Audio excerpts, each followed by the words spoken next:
Bonsoir chers parents, alors ici Marjorie. Cette semaine, je parcourais certaines en fait, de la documentation, des choses que je me mémorisais, je me remémorais aussi avec mon mari, des choses que nos enfants faisaient quand ils étaient plus jeunes. Et puis on se rend compte que 10 ans plus tard, eh bien, on a quand même fait du chemin. Bien souvent, on a tendance à beaucoup regarder le chemin qui reste à parcourir plutôt que tout le chemin parcouru. Et en fait, ça m'amène à vous poser la question par rapport au comportement de nos enfants.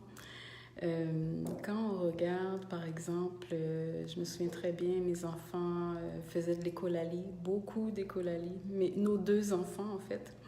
Et c'était plutôt irritant.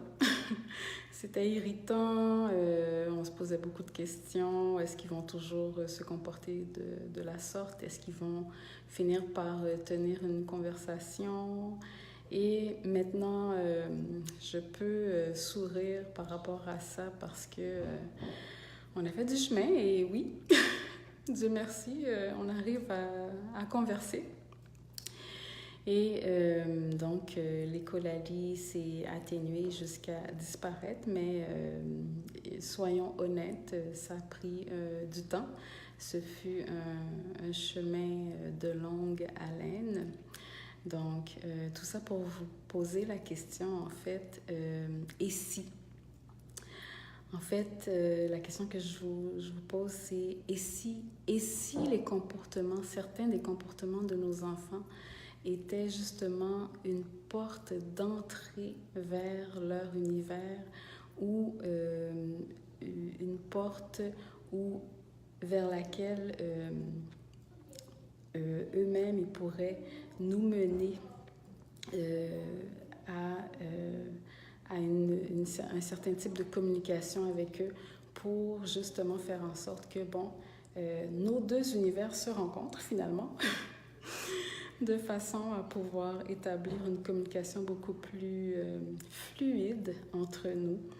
Donc, communiquer, pour communiquer, il faut se rappeler qu'il y a différents types de communication. Donc, c'est pas nécessairement parce que notre enfant ne nous parle pas ou qu'il ne nous parle pas d'une certaine façon que ça veut pas nécessairement dire qu'il ne communique pas avec nous. Alors, c'est ce que je voulais partager avec vous cette semaine. Donc, prenez courage. Donc, je sais que le chemin est ardu. Je suis passée par là. Donc, je vous convie à vous poser la question « et si ?» Et si certains des comportements de nos enfants pouvaient être justement un moyen d'établir un certain type de communication. Alors, prenez bien soin de vous et à très bientôt.